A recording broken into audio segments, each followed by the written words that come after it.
కవితకు బీఆర్ఎస్ కటీఫ్ చెప్పేస్తోందా? తెలంగాణ బొగ్గుగని కార్మిక సంఘం నుంచి కవిత తొలగింపు దీనికి సంకేతమా? ఈ ప్రశ్నలకు అవుననే సమాధానం వినిపిస్తోంది.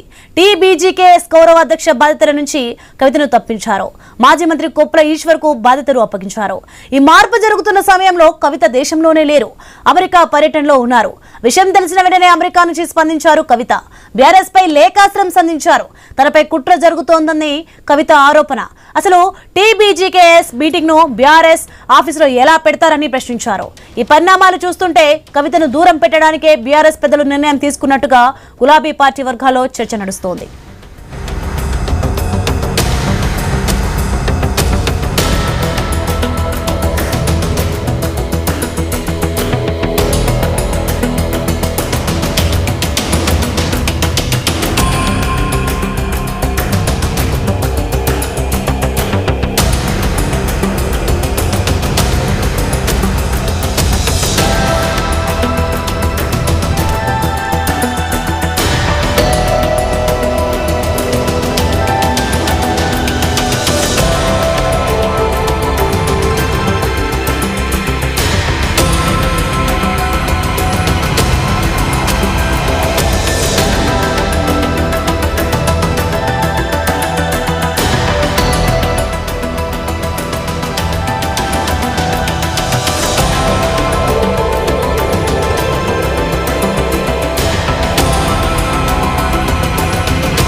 కవితకు బీఆర్ఎస్ కటీఫ్ చెప్పేస్తోందా?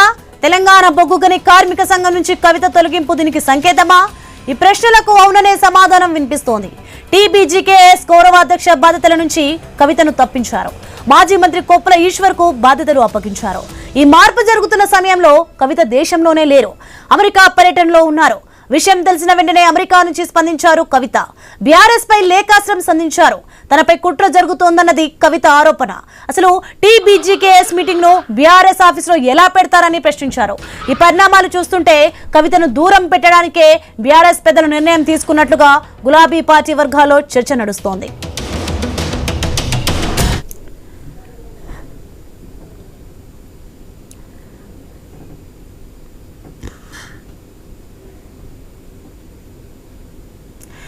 ఇదే అంశానికి సంబంధించి మరింత సమాచారం మా ఇన్పుట్ ఎడిటర్ శ్రీకాంత్ లైవ్ లో అందించే సిద్ధంగా ఉన్నారు.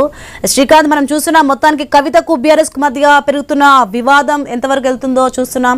ఏం జరగబోతుంది ఏంటి? Soni, good afternoon. కవిత విషయం బీఆర్ఎస్ పార్టీలో కొరకరాని కొయ్యగా మారిపోయింది. ఈవెన్ కేసీఆర్ దగ్గరికి వెళ్ళిన, అఫ్ కోర్స్ కొడుకు ఉన్నత చదువుల కోసం అమెరికా వెళ్లే ముందు కేసీఆర్ ని కలవడానికి వెళ్తే కేసీఆర్ తనను చూడలేదు, తను కలవలేదు, తనను పంపించేశారు. కాకపోతే మనవన్ని మాత్రం ఆశీర్వదించి పంపించారు. తన తల్లిని కలిసి అక్కడి నుంచి వెళ్ళిపోయారు కవిత అమెరికాకి. సో ఈ అంశం ప్రధానంగా మీడియాలో చర్చ జోరుగా నడిచింది. అయితే ఆ తర్వాత వార్తాపత్రికలో కథనాలు కూడా రావడం జరిగింది. సో కేసీఆర్ గారికి ఒకవేళ కవిత కలిస్తే ఖచ్చితంగా ఇప్పటివరకు కేసీఆర్ ఎప్పుడు కవిత కలిసినా ఆ ఫోటోలు విజువల్స్ బయటకు వచ్చాయి. బట్ ఈసారి మాత్రం కలిసారని చెప్పుకుంటున్నా కానీ అవేవి బయటకు రాకపోయేసరికి కలవలేదన్నటువంటి ఒక అభిప్రాయం మాత్రం రాజకీయ వర్గాల్లో బలంగా వినిపిస్తోంది.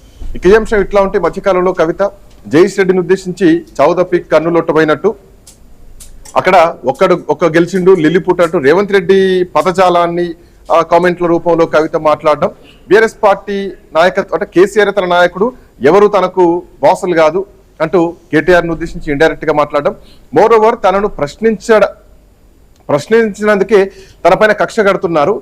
లేఖను విడుదల చేసిన వాళ్ళు, లేఖను లీక్ చేసిన వాళ్ళు ఎవరో ఈ రోజు తన పైన కక్ష కడుతున్నది కూడా వాళ్ళే అంటూ కూడా కవిత కొన్ని కామెంట్లు ఇస్తున్నారు. అయితే టీబీజీకేఎస్ గౌరవ అధ్యక్షురాలిగా కవిత ఇంతకాలం వ్యవహరించారు. బట్ ఆ తర్వాత ఆ పదవిలో ఉండగానే కవిత సింగరేణి జాగృతి ఏర్పాటు చేయడం జరిగింది. సింగరేణిలో కీలకంగా మళ్ళీ ఇంకొక కొన్ని కమిటీలను కూడా వేయడం జరిగింది. సో ఇట్లా నేపథ్యంలో టీబీజీకేఎస్ నుంచి కవితను తప్పిస్తూ కొప్పుల ఈశ్వర్, సింగరేణి వర్గానికి చెందిన వ్యక్తి, సింగరేణి కార్మికుడు, మాజీ మంత్రి కొప్పుల ఈశ్వర్ని కేటీఆర్ నియమించడం జరిగింది. సో దీన్ని కవిత విభేదించారు. సో తనను వ్యతిరేకించినందుకే కొన్ని కార్మిక చట్టాలు ఉంటాయి, కొన్ని కార్మికులకు సంబంధించినటువంటి అంశాలు ఉంటాయి, వాటికి లోబడి తీసేయాలి. బట్ ఇక్కడ జరిగింది అన్యాయం అంటూ కవిత మాట్లాడుతున్నారు.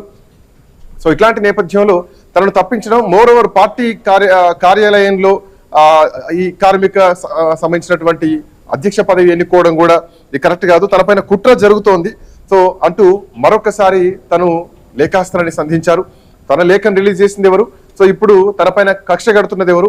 పార్టీలో ప్రశ్నించినందుకే కవిత పైన కక్ష కడుతుంటే సో ఒక బీఆర్ఎస్ పార్టీకి కవిత గుడ్ బై చెప్పేటువంటి రోజులు వచ్చాయా? కేసీఆర్ తో కూడా పూర్తిగా చెడిందా? కేసీఆర్ కూడా కవితను కలిసేటువంటి పరిస్థితి లేదా? ఈ వివాదాన్ని సద్దుమణిగిచ్చేటువంటి పరిస్థితులు లేవా? ఈ రాఖీ కూడా కట్టలేదు, రాఖీ కడతానంటూ చెప్పినటువంటి కవిత పోయినసారి అంటే అప్పుడు జైల్లో ఉన్నారు, లిక్కర్స్ కేసులో అరెస్ట్ అయ్యి అప్పుడు కట్టలేకపోయినా కానీ జైలు నుంచి విడుదల కాగానే కవిత అన్నకు రాఖీ కట్టింది. బట్ ఈసారి మాత్రం అట్లాంటిది ఏమీ జరగలేదు. సో ఇట్లా నేపథ్యంలో ఇది ఒక తెగరింపులకు సిద్ధమైనట్టేనా అన్నది కూడా ఒక అంశం అయితే గనక మొన్న ఇందిరా పార్క్ దగ్గర ధర్నా చేయడానికి కవిత వెళ్తున్నటువంటి క్రమంలో కూడా జనరల్ గా ఎప్పుడైనా కానీ తల్లిదండ్రుల ఆశీర్వాదం తీసుకునే ఆనవాయితీలో ఉండే కవిత ఈరోజు మొన్న అత్తమ్మ వాళ్ళ ఆశీర్వాదం తీసుకొని పోయినప్పుడే సో కుటుంబానికి కవితకు ఇక పూర్తిగా బంధాలు తెగిపోయినాయి అన్నటువంటి ప్రశ్నలు దీంట్లో ప్రధానంగా వినిపించాయి. మాట్లాడదాం ఇదే అంశం పైన. బండారు రామ్మోహన్ రావు గారు అట్లాగే మనోజ్ గారు తెలంగాణ జాగృతి నుంచి మనతో పాటు అందుబాటులో ఉన్నారు. ముందుగా మనోజ్